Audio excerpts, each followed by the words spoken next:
সম্মানিত হাজিরিন আমার, তাহলে দুনিয়ার জীবনটা খেল তামাশা ছাড়া আর কিছুই না। কিন্তু আমরা মনে করি দুনিয়ার জীবনটা আমাদের কাছে খুবই মূল্যবান। সম্মানিত হাজিরিন, আল্লাহ রাব্বুল আলামিন প্রথম মানুষ আদম আলাইহিস সালামকে যখন বেহেশতের মধ্যে দিয়ে দিলেন, একলা একলা ভালো লাগতেছিল না। যাই বলে আল্লাহ রাব্বুল আলামিন তার সহধর্মিণীকে সৃষ্টি করলেন। এবার দুজনকে আল্লাহ পাক বলে দিলেন, তোমরা দুজন জান্নাতের ভিতরে অবস্থান করো, কিন্তু খবরদার খবরদার ওয়ালা তাকরাবা হাযিহিশ শাজারাতা ফাতাকুনা মিনাল যালিমিন। খবরদার ওই গাছের ফল খাওয়া তো দূরের কথা, ওর কাছেও যাবে না, ওর কাছেও যাবে না। কিন্তু আল্লাহ রাব্বুল আলামিন যখন তাদেরকে এরকম বলে দিল, তোমরা দুজন জান্নাতের ভিতরে অবস্থান করো, আদি পিতা আদম আলাইহিস সালাম এবং আমাদের মা হাওয়া আলাইহিস সালাম দুজনে তারা জান্নাতে অবস্থান করতে লাগলো। কিন্তু শয়তানের কাছে এটা বেশি ভালো লাগতেছিল না, যার কারণে তিনি ওয়াসওয়াসা দিলেন, তাদেরকে ধোঁকায় ফেলে দিলেন। এরপরে দুজন কি করলো, জান্নাতের মধ্য থেকে যখন ওই গন্ধব নামে ফল খেলো, আল্লাহ রাব্বুল আলামিন তাদের যখন জোড়া দেখা দিল, তাদেরকে বাথরুমে যাওয়ার ব্যবস্থা করার জন্য আল্লাহ রাব্বুল আলামিন দুনিয়াতে পাঠিয়ে দিলেন। তারপরে হলো দুনিয়াটা হলো বাথরুম করার জায়গা, কথা সত্য না মিথ্যা? কিন্তু আমরা আমাদের বাড়িতে অনেকের টাইলসের বাথরুম রয়েছে, পাকা বাথরুম রয়েছে, কিন্তু এই বাথরুমের ভিতরে গিয়ে আমরা ঘন্টার পরে ঘন্টা অবস্থান করি না, বেশি বেশি 5 মিনিট 10 মিনিটের বেশি কেউ অবস্থান করে না, কথা সত্য না মিথ্যা?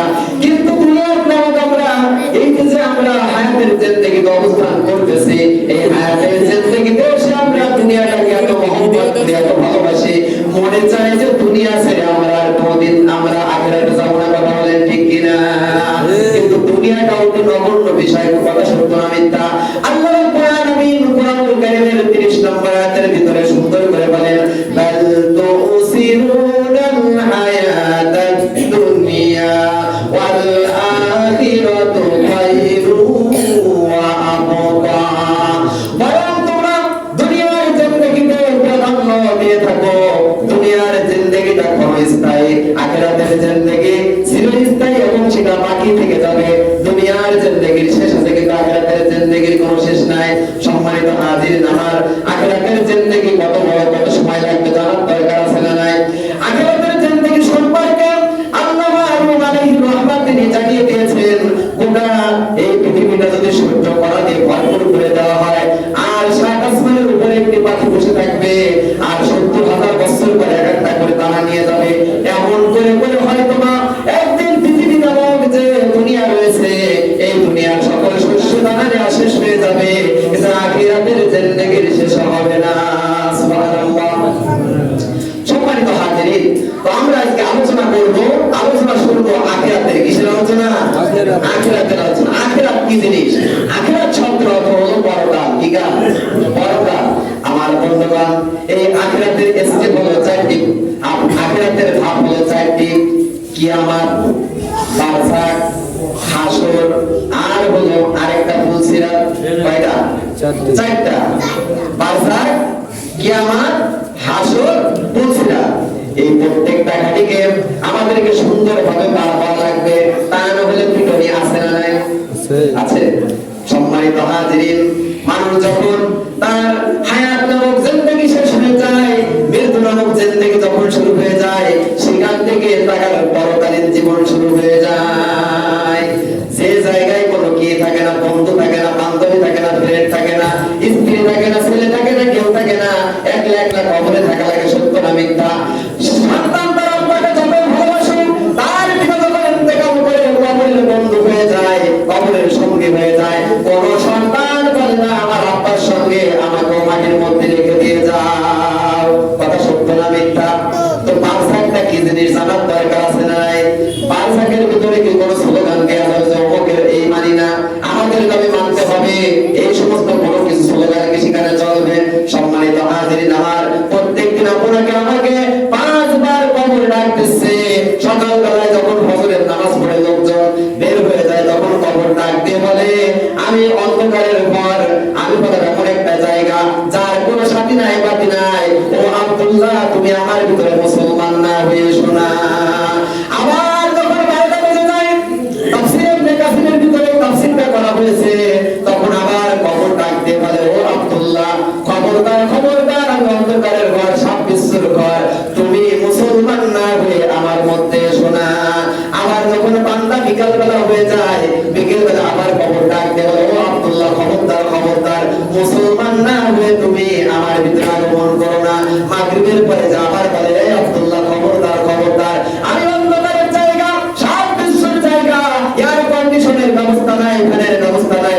ব্যবস্থা নাই। খবরদার খবরদার তোমরা আমার ভিতরে মুসলমান না হয়ে এসো না। বান্দা আমার যখন ইশার পরে নামাজ পড়ার পরে যখন রাত 10টা-11টায় ঘুমাতে যায় আরো একবার কবর বলে খবরদার মুসলমান না হয়ে আমার মধ্যে এসো না। কথা সত্য না মিথ্যা? সম্মানিত হাজিরিন আমার, আজকে দেখেন জুমার দিন মসজিদ ভরে গিয়েছে লোক দিয়ে, ঠিক না বেঠিক? কিন্তু ইশার পরে কজন মুসাল্লিকে পাওয়া গিয়েছিল, কিন্তু ইশার নামাজ কি সকলের উপরে ফরজ ছিল কি ছিল না? না সবাই এখন শাহবাগে হয়ে আসছে, সবাই বলে গেছিল ফরজ ছিল। সম্মানিত হাজিরিন আমার, তাহলে আখিরাতের জিন্দেগির প্রথম শুরু হলো বারযাখ দিয়ে। আল্লাহ রাব্বুল আলামিন সূরা কাফিরের 108 নম্বর আয়াতে সুন্দর করে বলে দিয়েছেন, ওয়া মিন ওয়ারাইহিম বারযাখুন ইলা ইয়াউমি ইউবআসুন। আল্লাহ পাক বলেন তোমাদের সামনে রয়েছে বারযাখ। আমাদের সামনে কি আছে? বারযাখ। বারযাখ শব্দের অর্থ হলো পর্দা, আবরণ। বারযাখ শব্দের অর্থ হলো পর্দা, তার মানে হলো এই পাশে দুনিয়া, আর বারযাখের জিন্দেগি শেষ হওয়ার পরে জিন্দেগির নাম হলো কিয়ামত। তাহলে দীর্ঘ সময় আপনাকে আমাকে কবরে থাকতে হবে। আপনি আমি দুনিয়ার জিন্দেগিতে মাত্র 60 বছর, 70 বছর, 100 বছরের জিন্দেগি পার করার জন্য এই বাজারে চলে যায় রড কেনার জন্য, বিল্ডিং এর ছাদ দিতে হবে।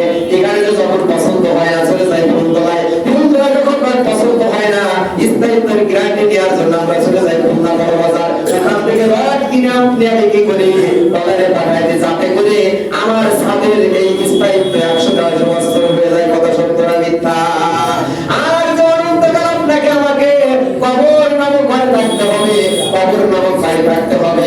তার জন্য কি সামানা গোছাইছেন, তার জন্য কি জানালা গোছাইছেন, তার জন্য কি দরজা গোছাইছেন, তার জন্য কি এয়ার কন্ডিশনের ব্যবস্থা করেছেন, ওই ঘরে থাকার জন্য কেমন বাতির ব্যবস্থা করেছেন, একবার কি আমরা হিসাব করে দেখেছি বলতে পারবেন?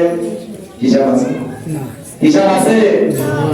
কবরে যেতে হবে, ওই ঘরে যে কম থাকবে 40,000 বছর। কত? আল্লাহ রাব্বুল আলামিনের নবী সাহাবীরা জিজ্ঞেস করলেন, হুজুর সর্বশেষ যে মানুষ ইন্তেকাল করবে, মারা যাবে, এরপরে কতদিন পরে কিয়ামত হবে? আল্লাহর নবী 4 আঙ্গুল উঁচু করলেন। সাহাবী কিরামগণ এবং যারা বড় বড় মুহাদ্দিস মুফাক্কির রয়েছে তারা গবেষণা করে দেখেছে 40,000 বছর পরে পৃথিবীর সব মানুষ ইসরাঈল আলাইহিস সালাতু ওয়াস সালাম যখন সিংহায় ফুৎকার দিবে, এই ফুৎকারের পরে সব মানুষ যখন কান ফেটে ইন্তেকাল করবে, মারা যাবে, সেখান থেকে 40,000 বছর সব মানুষ কবরে থাকবে। আর যারা আদম আলাইহিস সালাম থেকে আজকের দিন পর্যন্ত মৃত্যুবরণ করে কবরে রয়ে গেছে, তাদের অবস্থা কি একবার কি আমরা ভেবে দেখেছি? কি হবে? কি হবে? আজ অনেক সময় দেখা যায় বড় ভাই বাড়িতে জায়গা হচ্ছে না, বিদায় বলে আব্বা ওই দিল্লির কর্নারে 5 কাঠা জায়গা আছে, আমি একটু পৃথক হয়ে আলাদা হয়ে যুদ্ধ হয়ে কি করতে চাই, ওইখানে বাড়ি করতে চাই। এরকম হয় না? এবার মিয়া ভাই কি করে, নিজের স্ত্রীটাকে সঙ্গে নিয়ে দুইজন একজন ছেলে মেয়ে নিয়ে চলে যায় ওইখানে। এরপরে ঘনবসতি হয়ে গিয়েছে, মিয়া ভাই ইন্তেকাল করেছে। মিয়া ভাই যখন মরে গিয়েছে পাড়ার সব লোকজন যে যদি বলে, ও মিয়া ভাই তো আজকে মারা গেছে, বড় ভাবি তুমি থাকবা খাটের উপরে আর মিয়া ভাইকে রেখে দেবো খাটের নিচে, যাতে করে দুজন আবার এক জায়গা থাকতে পারো। কিন্তু বড় ভাবি কিনা করবে? কিন্তু ভালোবাসার কারণে কি করেছে, মিয়া ভাই পুরোনো বাড়ি ছেড়ে দিয়ে ওই বিলের মাঝখানে একা একা ফাঁকা জায়গায় বাড়ি করেছিল। কার জন্য? স্ত্রীর জন্য।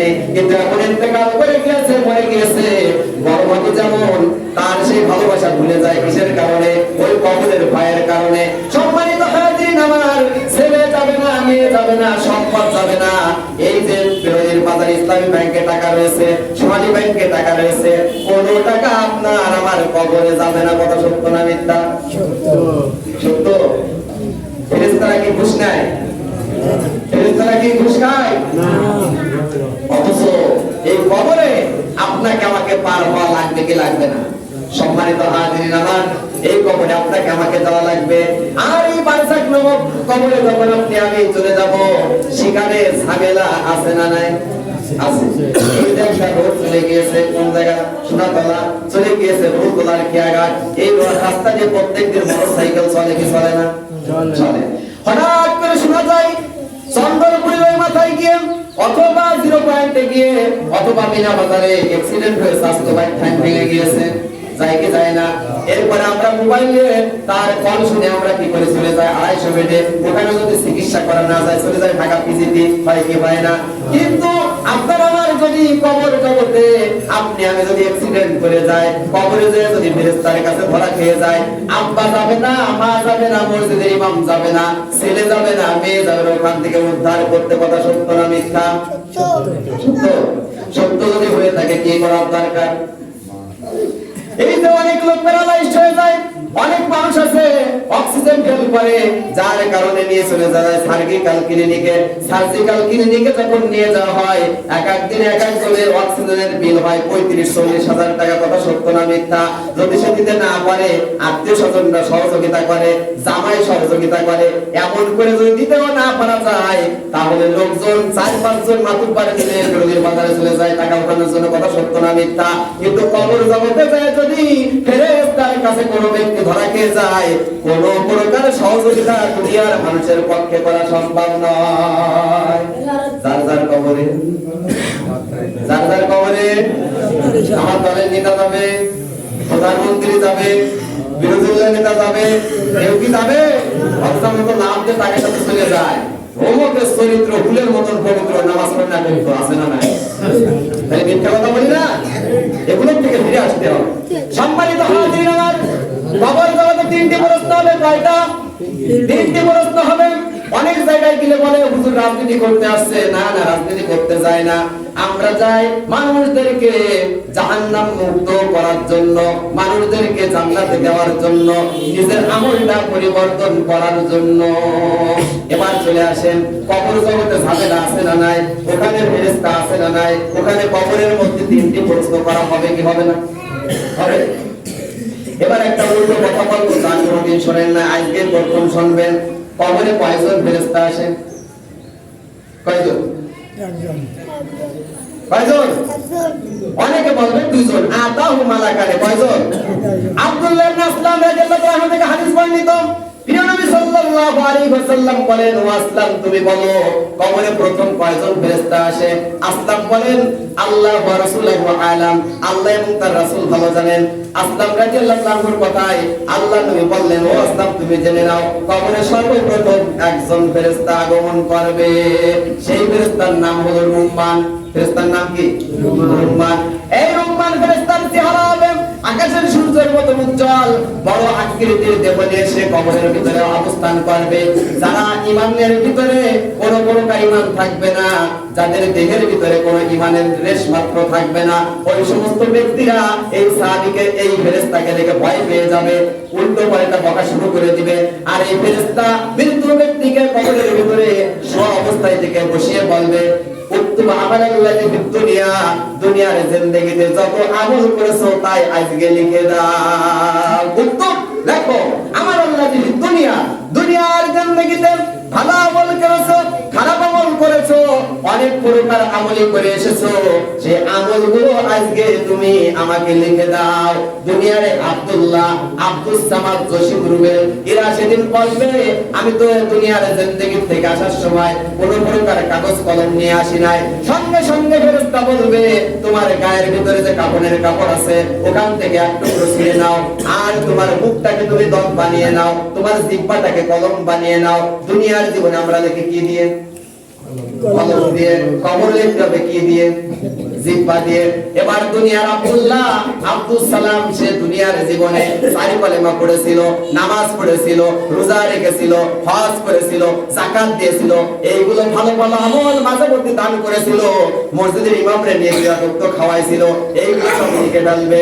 কিন্তু সে যে কাঁচা খেয়েছিল, ফেন্সিডিল খেয়েছিল, ইয়াবা খেয়েছিল, আরেকজনের ক্ষেত থেকে বড় বড় নামাজ রাতের বেলায় ফুলকুচিতে কুপায় নিয়ে চলে আসছিল, এইগুলো বান্দা লিখতে চাইবে না।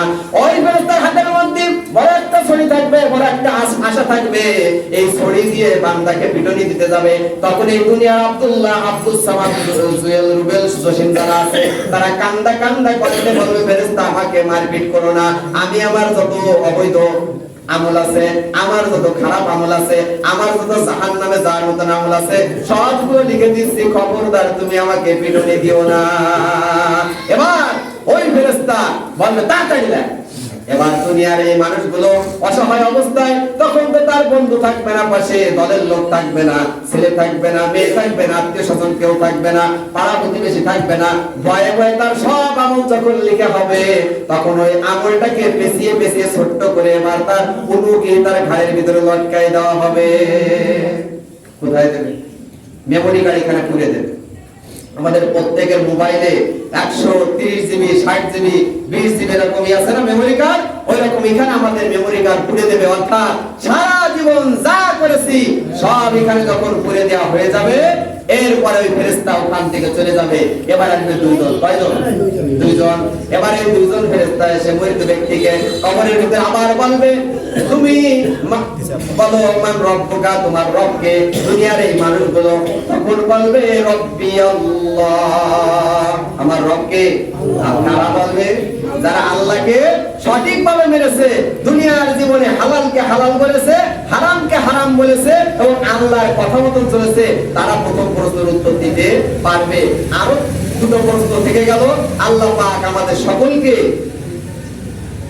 দুনিয়ার জীবনে ভালো আমল করে, নেক আমল করে, আমলকে সুন্দর করে আপনার আমার কবরকে সুন্দর করার তৌফিক দান করুন। সকলে বলি আমিন।